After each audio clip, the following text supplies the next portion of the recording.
Hello friends, आज हम MA economics का जो सब्जेक्ट है क्वांटिटेटिव मेथड, उसका एक चैप्टर है इंडेक्स नंबर, उसका हम टॉपिक डिस्कस करेंगे सिंपल एग्रीगेटिव मेथड।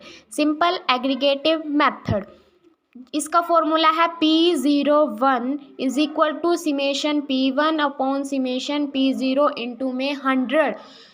जो हमारा P01 है इसको हम क्या बोलेंगे, प्राइस इंडेक्स है ये।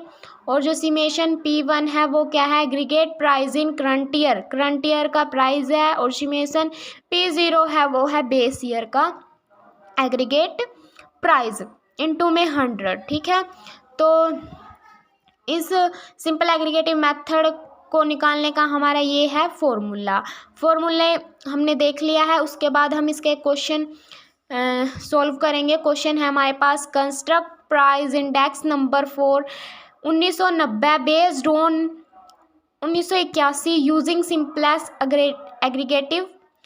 Aggregative method.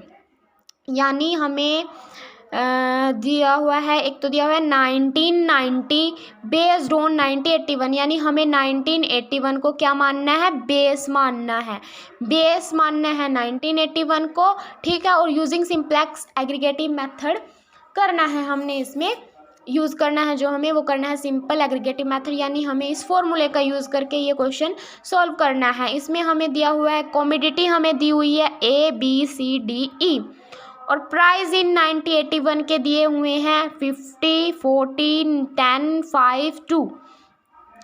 प्राइस इन 1990 के दिए हुए हैं 80, 60, 20, 10 और 8।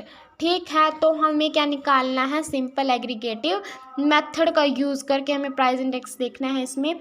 तो हम ये इसका सॉल्यूशन हम यहाँ करेंगे। इसमें जो कमोडिटी है वो ABCDE है, मैंने क्वेश्चन में पहले बता ही दिया है। प्राइस इन 1981 को हम P0 क्यों मान रहे हैं P0? क्योंकि हमने यहाँ पर देखा था कि जो P0 है वो है बेस ईयर का प्राइस, एग्रीगेटिव प्राइस है बेस ईयर का। क्वेश्चन में बेस ईयर किसको मानना है, 1981 को, तो 1981 को हमने क्या लिख दिया, P0। ठीक है, और जो 1990 है वो क्या है, करंट ईयर है। करंट ईयर को क्या लिखना है हमने, P1, तो यानी 1990 को हमने क्या लिख दिया, P1। ठीक है, अब पता चल गया इसको हमने P0 क्यों लिखा, क्योंकि ये है हमारा बेस ईयर। इसको P1 क्यों लिखा, क्योंकि ये है हमारा करंट ईयर।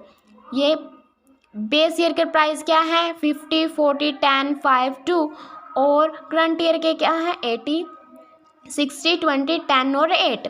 अब हमें फॉर्मूला हमारे पास क्या था, फॉर्मूला था हमारे पास प्राइस इंडेक्स का P01 is equal to summation P1 upon में सिमेशन P0 इंटू में 100। यानी अब हमारे पास P0 भी है P1 भी है, हमें क्या चाहिए, सिमेशन का मतलब क्या होता है, सम करना है हमें P0 का सम किया तो सिमेशन P0 क्या आ गया, 107, यानी 107 आ गया। और जब हमने सिमेशन सम ऑफ क्या P1 का इसको सम किया तो हमारे पास आ गया 178, यानी 178 हमारे पास आ गया। अब हम इसको और कुछ हमें करना नहीं है, हमें सिर्फ इसको फॉर्मूले में पुट करना है। सिमेशन P1 कितना हमारा आया, 178, और सिमेशन P0 कितना आया, 107। तो हमने इसको लिख दिया और इनटू में हमने 100 लिख दिया। इस सारे को कटा के हमारा आएगा 166.36। तो ये हमारा क्या आ गया, आंसर आ गया। ठीक है, तो ये था हमारा आज का जो टॉपिक था, वो था सिंपल एग्रीगेटिव मेथड। ये मैंने आपको समझा दिया अच्छे से। Thank you. हमारी वीडियो को लाइक करना, सब्सक्राइब करना हमारे चैनल को, ताकि मैं आपके लिए और भी अच्छी वीडियो डाल सकूँ अपने चैनल पर। Thank you.